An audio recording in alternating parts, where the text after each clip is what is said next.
áður en ég fer í spurningarnar að leyfa ykkur að fara hérna á línuna, kannski byrja á þér Pétur, aðeins að fá að heyra svona hvernig þú hefur upplifað þetta í dag og svona hvað situr helst eftir hjá þér. Þú hefur þetta reynslu sem starfsmaður úr þessum bransa. Halló. Voru að íta takkan hérna. Halda honum inni? Nei, ég von ekki, en svona. Nei, bara svona, já. Sælverði. Ég þakka fyrir að fá að vera með ykkur hér í dag og ég þakka öllum sem hér hafa talað. Mér hefur fundist þetta, hvað ég segja, mjög athyglisvert og maður svona upplifir það sem maður er svona búinn að upplifa í gegnum árin að það er víða pottur brotinn í þessu kerfi okkar að mörgu leyti. En það er kannski líka eðlilegt þegar að pólitíkin er annars vegar. Þetta er spurning peninga og annað og það gleymist hvert mannslíf er hrikalega dýrt og hvað við getum sparað mikinn pening ef við tökum höndum saman og vinnum sameiginlega að velferð barnanna okkar. Og mér finnst líka, eins og kannski hefur komið hérna fram, að það þarf að verða viðhorfsbreyting í þjóðfélaginu öllu. Þetta er sko, eins og ég segi, ég er búinn að vera í þessum unglingabransa í 25 ár, þó að sjást nú ekki á mér, að sko, og vera að vinna á meðferðarheimilum og reka það núna síðustu árin, að þetta er orðin gífurleg breyting á 25 árum. Og ég hef stundum hugsað tilbaka þegar börn voru vistuð á meðferðarheimilum vegna hegðunarvanda og þau voru byrjuð að stelast til að reykja sígarettur og mætti ekki í skólann og það kom fyrir þau voru fann að drekka landa helgar. Svona voru skýrslurnar, en það eru heldur öðruvísi í dag. Og mér finnst við vera svolítið svona attalega á merinni hvað það varðar að fylgja því sem er að gerast. Og þjóðfélagi hefur einhvern veginn breyst svo mikið með þessu. En málþingið er gott og ég er þakkláttur fyrir að geðhjálp og olnbogabörn stóðu fyrir því.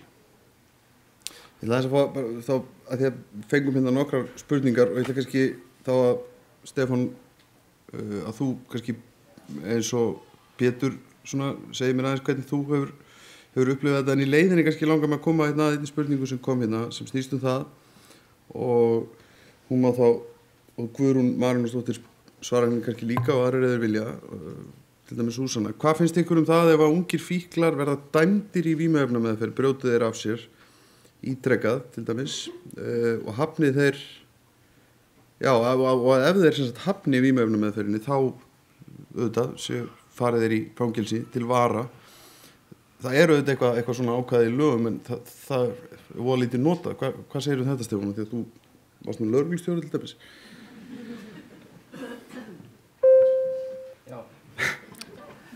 Gott að mannst eftir því. Við sælum blessið. Ég vildi nú bara svona í upphafi þakka olnbogabörnum og geðhjálp kærlega fyrir þetta magnaða málþing. Ég get ekki einhvern veginn horft fram hjá því að ég er að upplifa ákveðin tímamót. Ég veit ekki hvort að þá við ykkur. Það er ekki oft sem ég teki þátt í málþingum þar sem að allar hliðar eru ræddar með þeim hætti sem að hér hefur verið gert í dag. Og þessar stúlkur sem að komu hérna upp bæði fyrir og eftir hádegi, skarpgreind og glæsilegar og höfðu ákaflega skýra og góða sýn á þessu mál. Ég fékk það á tilfinninguna að við höfum minnstakosti eitthvað gert rétt á einhverjum tímapunkti sem að hefur skilað okkur þessu. Þannig að þetta er ekki, þó að margt megi bæta, þá er hérna eitt og annað sem að hefur greinilega virkað mjög vel og skilað okkur sterkum og öflugum einstaklingum út í samfélagið aftur. Aðeins kannski að þessari spurningu, þetta er held ég áhugaverð og góð nálgun og við stóðum að því þegar ég var í lögreglunni fyrir nokkrum árum að gera samkomulag við Þórarin Tyrfingsson og SÁÁ akkúrat þetta. Það sem væri opnað fyrir möguleika að fólk yrði hreinlega dæmt í meðferð og ef að það stæðist ekki þær kröfur að þá færi það í hefðbundna afplánun. Gekk hins vegar bara tiltölulega erfiðlega að í fyrsta lagi finna fólk sem að passaði vel inn í það módeli, það ekki allir sem hentuðu inn í það og síðan bara svona áhuga og skilning alls kerfisins á því að þetta gæti verið ein af leiðunum. Ég held að þetta sé ekki töfralausnin, alls ekki, en mögulega eitt af því sem við eigum að hafa til taks. Kannski Guðrún Magnúsdóttir, deildarstjóri hjá Barnavernd, kannski aðeins þetta og svo líka varðandi þetta kannski sem hefur, og svolítið, það eru nokkrar spurningar það hér sem snúa til dæmis að þessari eftirmeðferð sem allir virðast vera sammála að þurfi og aukinni eftirfylgni. Getur þú svarað með því hvort eitthvað slíkt sé í kortunum og hvort þetta sé spurning einhverja gríðarlega fjármuni, hvort þú vitir það eitthvað? Já, ég held að þú þurfum þetta.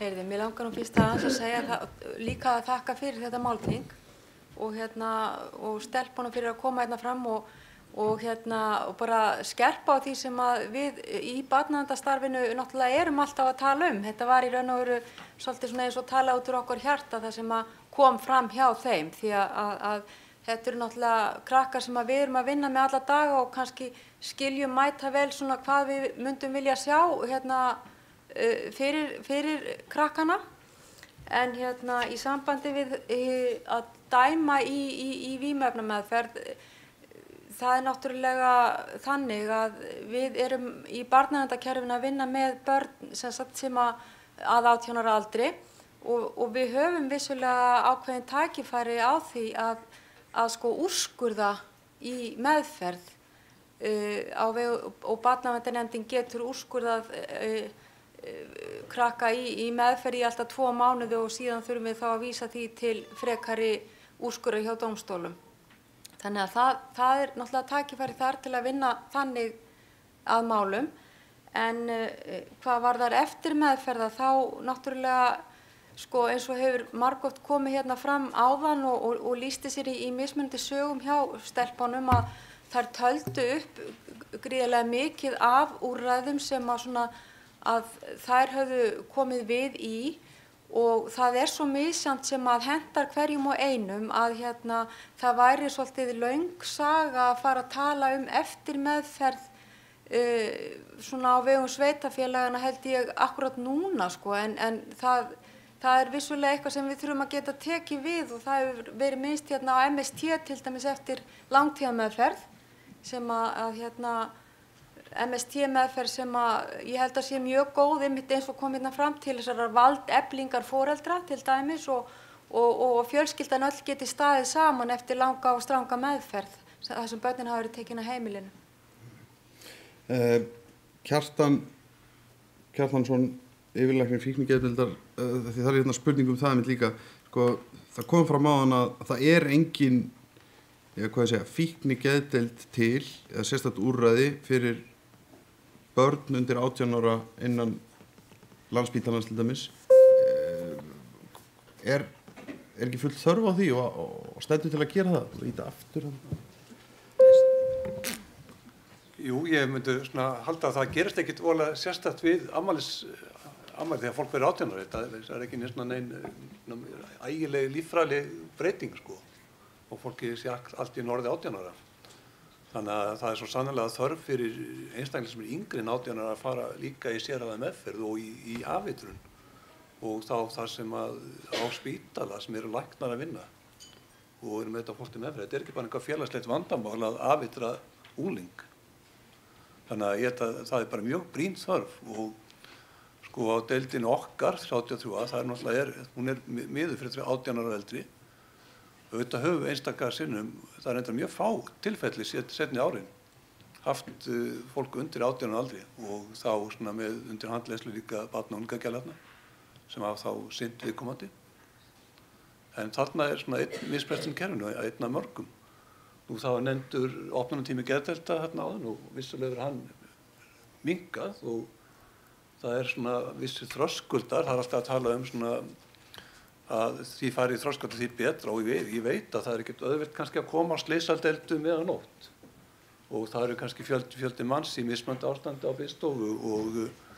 síðan þarf að býða eftir geðlæknisins, þannig bara kerfið í dag. En geðlæknirinn nokkuð við á nóttinni, var það ekki með það sem hún að segja? Þú Það getur mætt og látið gera við húsinu. inngrúna tánögl en þú getur einhvern veginn ekki fengið að laga það þegar langið til að svipta þig lífi, einhvern veginn, er það ekki svolítið? Ég held að það sé misskilning, en hann náttúrulega ekki í húsinu, það náttúrulega eru læknar í húsinu sem eru slysadeildarlæknar eða bráðarlæknar og síðan getur geðlæknir komið í húsið innan hálftíma, þannig að það náttúrulega útkall það bara, eða deildarlæknar við hann geðlæknis.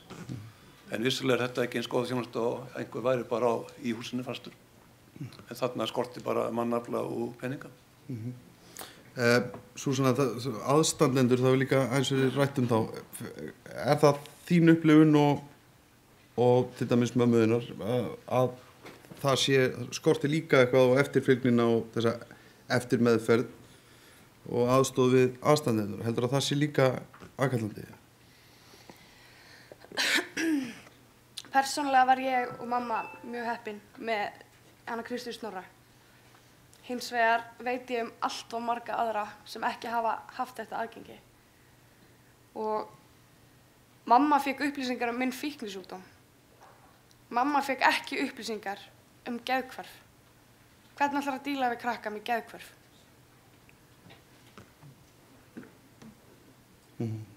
Þannig að þetta kannski spurningin að það geti ekki allir lent á Kristínu Snorra og það þurfi kannski þá að leiðbeina mönnum. Já, það bara svolítið þannig. Það bara svolítið erfitt að komast í tengsl við eitthvað sem getur hjálpað.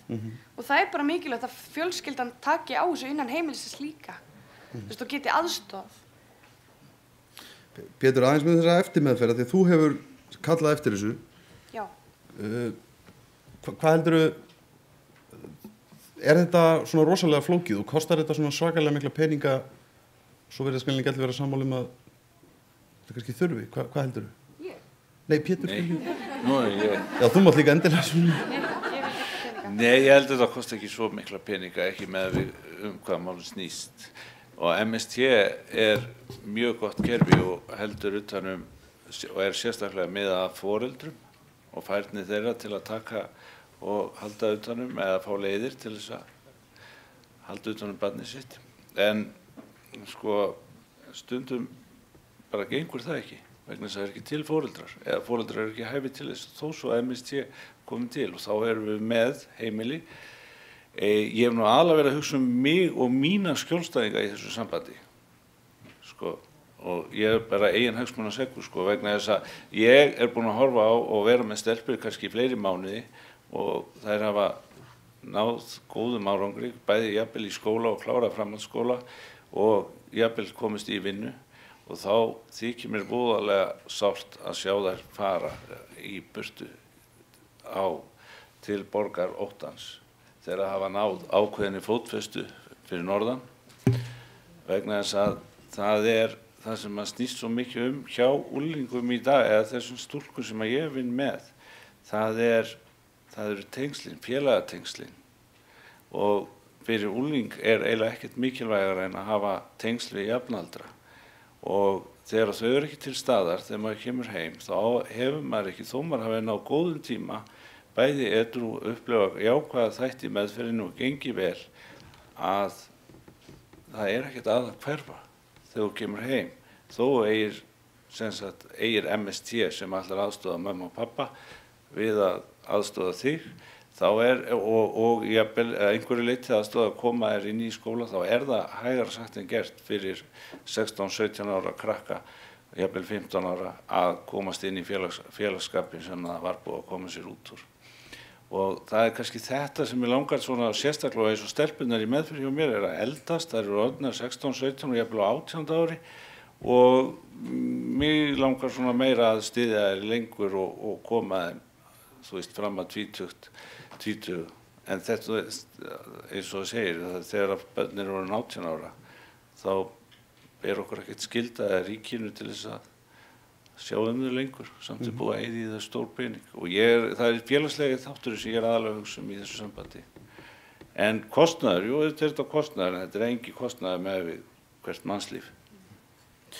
Stefán, því það ein spurning það kannski langar mig að spyrja því það var talað það einn áðan og það auðvitað oft verið talað það hvernig stendur á því að fullorðnir menn geta einhvern veginn tekið börn og geymt þau heima hjá sér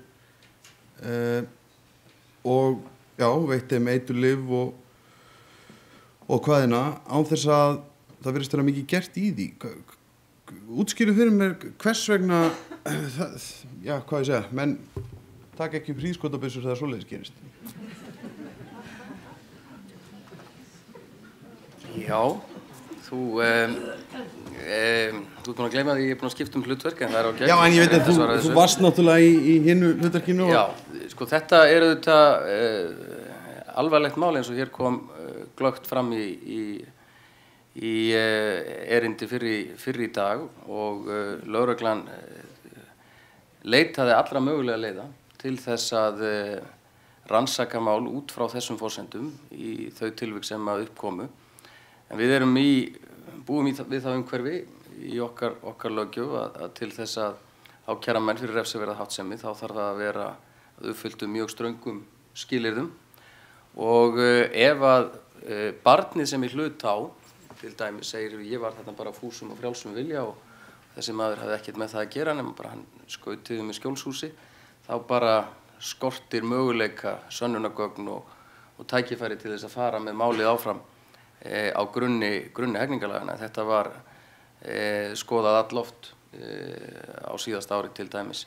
Ég veit ekki hvort að meðferð þeirra mála er í sjálfu sér lokið en þessi möguleiki er klárlega til staðar enda ákvæði í hegningarlögunum skýrt hvað þetta varðar. En kannski eitt sem ég vildi nefna hérna eða tvennt hérna kom fram að það verði ekki mikil breyting af fólki við 18 ára aldur. Það verður hins vegar mjög mikil lagaleg breyting á stöðu fólks og þar á meðal möguleikum opinberra aðila sem eru að sinna þessum einstaklingum til að miðla upplýsingum til foreldra eða annara sem áhuga að hafa á velferð hlutaðeigandi ef að viðkomandi er ekki tilbúin til þess að gefa grænt ljós á það. Þannig að sá möguleiki að byggja upp líf og framtíð þessa einstaklings í góðri samvinnu við fjölskylduna hann hverfur á einum degi út af því að menn öðlast auðvitað sjálfræði þennan merka dag.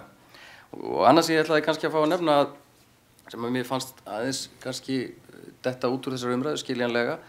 Menn eru hérna einblína á það hvað er hægt að gera til þess að veita þessum börnum og ungmennum meðferð og hjálpa þeim þegar að allt er komið í öngstræti. Við þurfum líka að horfa aðeins fyrr inn í ferilinn. Við þurfum að horfa á það hvað er að gerast á aldursbilinu 4 til 8 ára hjá þessum börnum. Því að þau ykkar sem að þekki þessi mál og hafi komið að þeim frá ýmsum hliðum eins og ég hef svo sem gert. Við vitum það að þetta er að koma í ljós á þessum tíma og við vitum í hvað stefnir hjá ansi mörgum. Og ég held að með því að setja meiri fjármuni þarna inn til þess að aðstoða þessi börn að takast á í félagsleg vandamál, einelti og annað sem á sér kannski orsök í vandamálum í tengslu við talörðuleika eða námsgetu og svo framvegis. Ég held að ef við setjum meiri fjármuni þarna inn þá spörum við svo mikið til lengri framtíðarliti því að þessi úrræði sem hér er verið að tala og stúlkurnar voru til dæmis að kalla eftir eru fokdýr úrræði og við þurfum einhvers konar hagfræðilega greiningu á þessu, ekkert ósvipað því eins og var gert með hinar skapandi greinar, hverju þær eru að skila tilbaka út í samfélagið. Við getum sýnt fram á það með krónum og aurum, hverju við skilum út í samfélagið ef við aðstöðum þessa krakka með miklu öflugri hætti heldur en við gerum í dag á þessu aldurspili. Og þetta kom nú eiginlega bara einna skýrast fram í erindinni hjá henni Önnu Kristínu frá Fangelsismálastofnun þegar hún upplýsti okkur það að helmingur þeirra sem er í fangelsum á tilteknu aldurspili hefur ekki lokið grunnskólaprófi. Það segir okkur eitthvað það hvað það er gríðarlega mikill áhættuþáttur að missa börnin út úr skóla út úr grunnskóla og koma þeim ekki þar í gegn. Við þurfum að fara að ljúka þessum kannski langar aðeins að spyrja því þá Guðrún einmitt þetta af því að er það mjög algengt og er það alveg látið viðgangast og samkvæmt þessu er það þannig að börn klári bara ekki grunnskóla. Ég var nú bara svona einfaldur, ég held að vera í skólaskylda á Íslandi og það væri svona mest allt gert í því að láta mig gera það? Er þetta mjög algengt? Ég er náttúrulega verið að segja það að það er náttúrulega, eru krakkar sem að gengur það illa í skóla og gengur að fá það, gengur svo illa að fá til að mæta að þau sennilega klára án þess að klára, þau fara og það gengur ekki að láta þau klára, en það þyrfti náttúrulega einhver frá skólaskrifstofu að vera hér til þess að svara slíku. En ég vil svo gjarnan og taka verulega undir það sem að Stefán var að segja áðan, að við erum að tala svona þegar við erum komin fram á bjargbrún, vanda þegar við erum komin fram á og þá erum við bara að stoppa. Við sem allir vinni hjá barnavernd verðum að gera krafa að nú bara setjum við inn úrræði og stoppum. En þá hugsum við gjarnan tilbaka og hugsum allan ferilinn.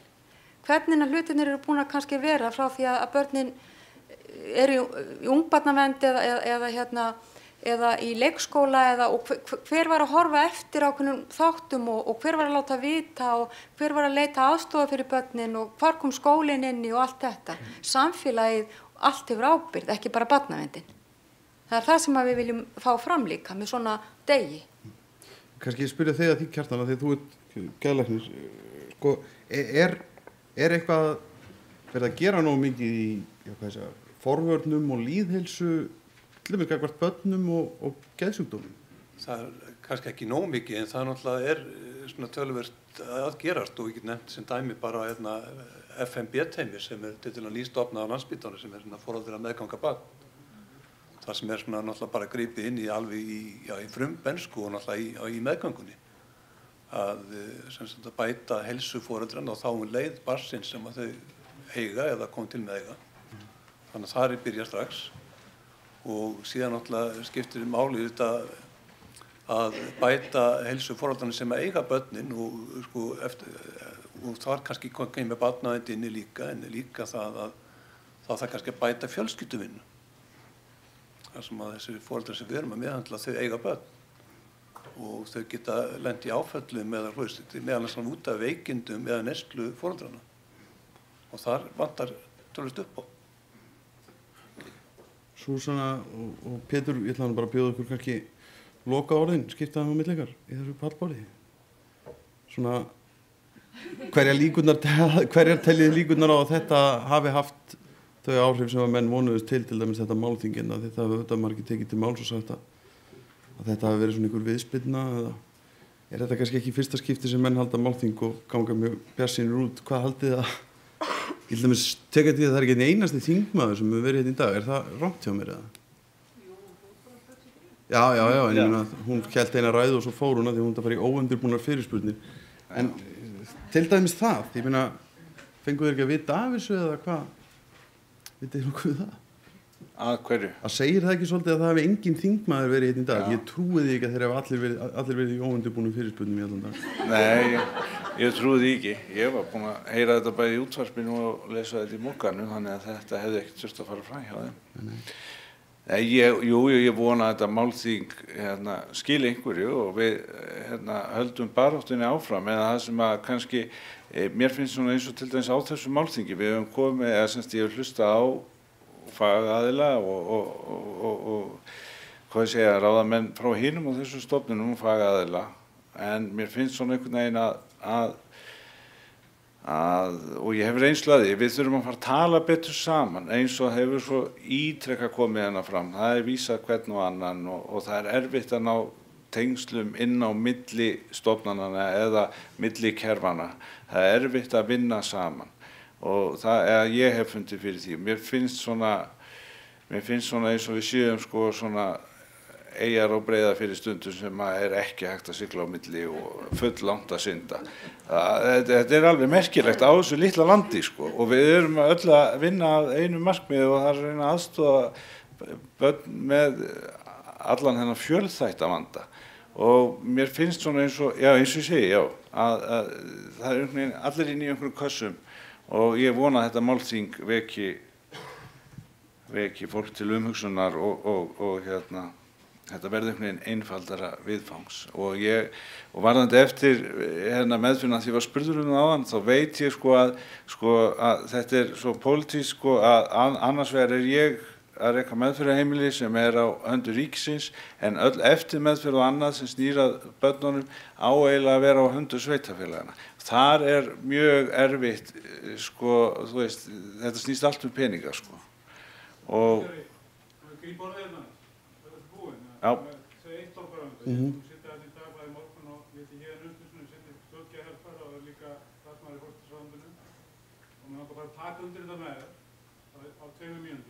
Þetta kerfislega gallátar, það saman hvort það byggðamál, heilbrigðismál, hvað það við erum með þannig kerfi að hér búa jafnvægiskerfi í Óðinsvíum í Danmörku, 8 ráðuneyti, ekki fjölskipuðu stjórnarnir innan framkvæmdarvaldsins, 185 ríkisstofnanir og 74 sveitarfélög og 327.000 manns, enda 7.000 barnir síðan 2009. En nóg það, viðleitni að geta til þess að vinna þvert á þetta kerfi mjög lítið. Því að forsetaúrskurðum í málaflokkunum dettur lóðrétt í lóðrétt kerfi þar sem áskoranir eru stöðugt áreittar. Við vitum að það lengi og OECD er búin að hamra á því lengi en við tekst einhvern veginn ekki að fá þetta kerfi til þess að fúnkera aflega öðruvísi heldur en lóðrétt. Og það allir með sitt umboð í sínum hólfum og eiga mjög erfitt með samband. Þetta bara einn lítið dæmi það, þessi félags- og heilbrigðiskerfi. Það allir gera svona. Og eins endurspeglast þetta í uppbyggingu stóra sveitarfélaga eins og Reykjavíkur. Þetta kerfislega vandi og þetta kúltúrál vandi. Þeir sem búa í þessum kerfum og starfið næra þeir hafa ákveðna egósentrisk á eigin hagsmuni af því að viðhalda kerfunum eins og þeir Þessu þarf náttúrulega að breyta, en það gerir það ekki hér. Takk fyrir mig. Þetta veit ég. Takk fyrir þetta, Egil. Helgi, þetta eins og tala frá mér. Ég hafði bara ekki þessa hæfileika til að koma þess að framfæri. Þetta akkurat það sem ég var að reyna að meina. Það þurfti innanhúsmann til þess að bera kennslu á þetta. Héðinn að vinna í stjórnarráðinu. En ok, hérna, svona, kannski þá bara hugmyndin, þarf þetta þá að vera eins og með allt á Íslandi? Þyrfti að vera til einhver svona umboðsmaður olnbogabarna til þess að það væri... Ég veit það ekki og ég skil heldur ekki þetta tungumál sem hann var að tala því ég er 23. En ég svona, ef hann var að meina það sem hann var að meina, þá veit ég hvað hann var að meina. En hérna, já, ég veit það ekki. Mér finnst rosalega gott við hann komið saman í dag og tala þetta og viðurkennt andana því að það þarf að viðurkenna áður en eitthvað er hægt að gera. En var einhver hér í dag sem eitthvað getur gert? Af því ég leit á daginn í dag sem tækifæri til þess að gera eitthvað. Ég er búin að sitja heima og tuða í marga mánuði yfir því sem betur má fara. Og tuða yfir því sem, því sem ég vil að breytist.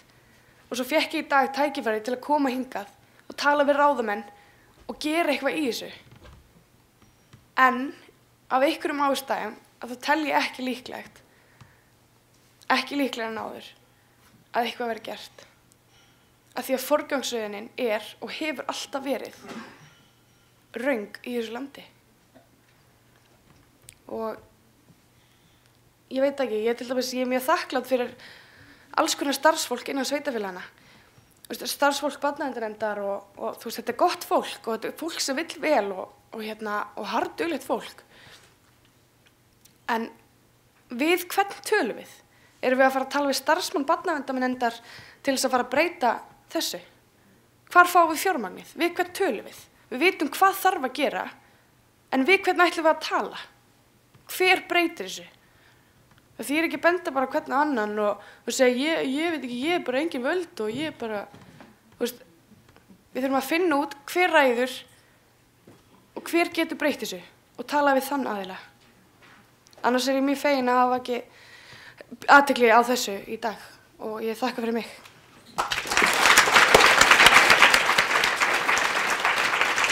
Já, við erum komin svolítið vel fram. Við erum þakka þér fyrir þetta og ykkur öllum, takk kærlega. Það er þá komið að því að það hefur verið loka orðin hér. Það er Hrannar Jónsson, formaður Geðhjálpar, að fara inn með nokkur loka orð, en annars bara þakka ég kærlega fyrir og þakka fyrir mig.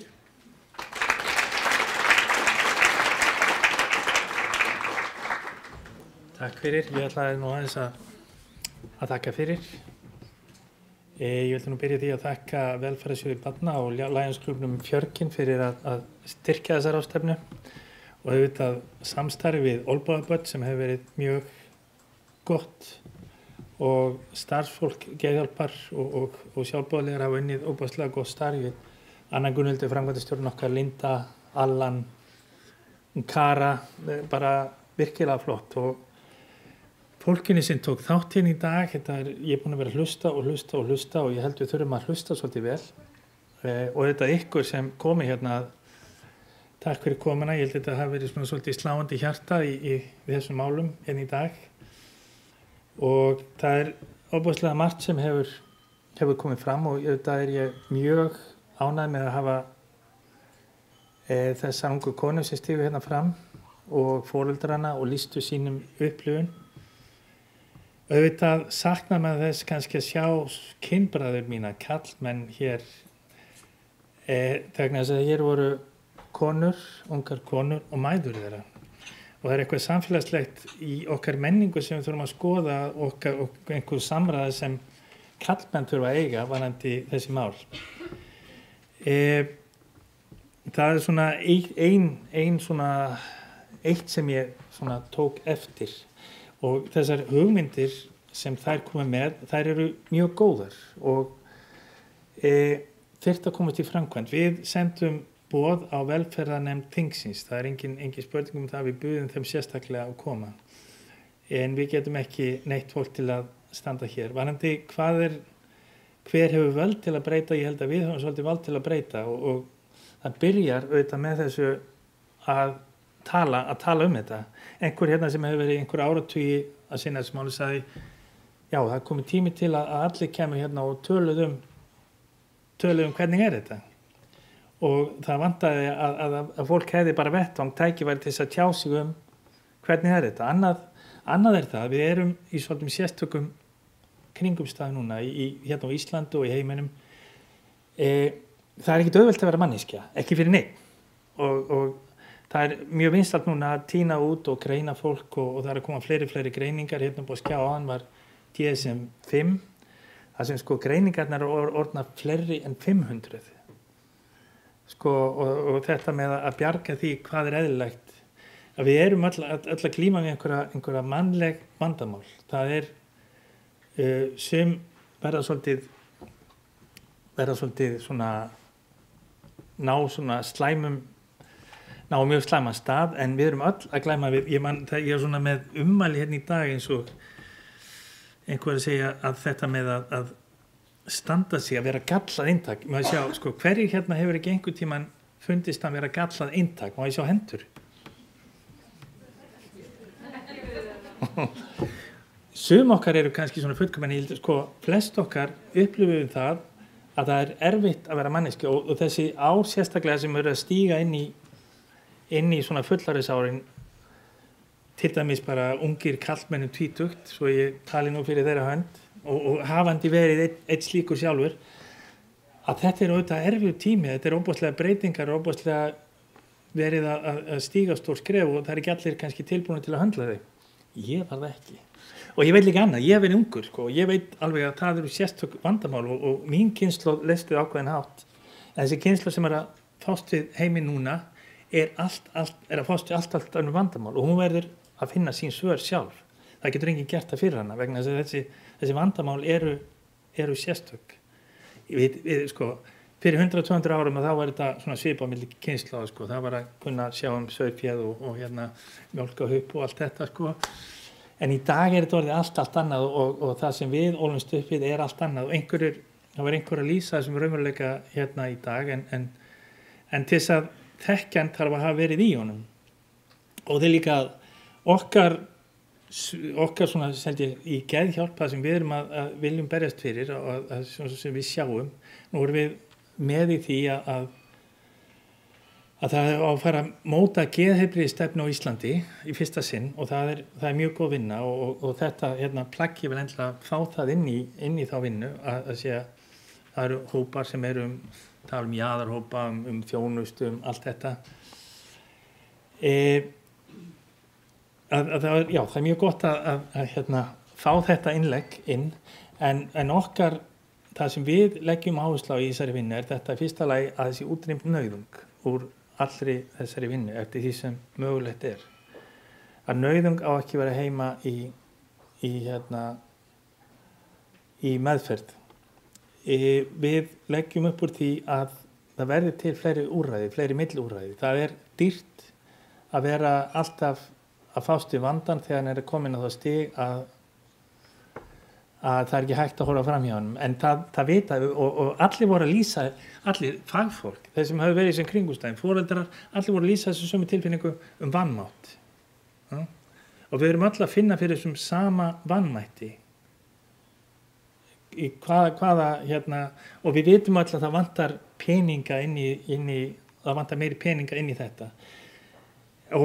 En síðan er annað sem við þurfum að leggja mikið upp úr, að það er hópur sem hefur reynsluna sjálfur og hefur gengið í gegnum þetta og það þarf að hlusta á, og þessi hópur þarf líka að skipuleggja sig og það þurfa að vera til störf fyrir þetta fólk vegna þess að það hefur sérstaklega einsýn sem það hefur engin annan. Þau voru að lýsa það sem virkaði fyrir þau og þau voru að lýsa svona jafningjaúrræðum, að hitta fólk sem hafi verið í því sama og hafi fundið sína leiðir.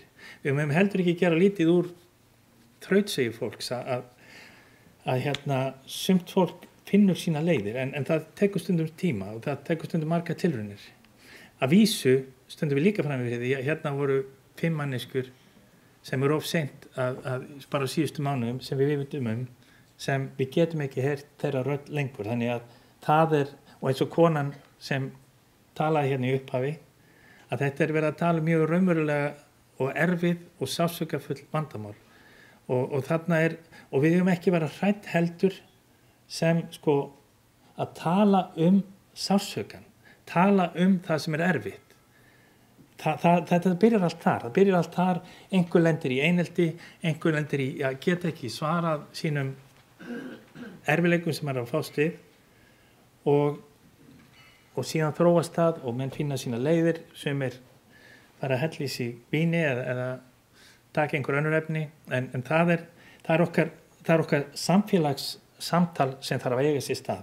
En auðvitað þarf að vera áframhald og við munum eftir megni halda að þessu á lofti og koma þessu á framfæri við þá sem hafa völdin. Takk fyrir daginn, þetta er búið að vera flottur dagur. Takk fyrir mig.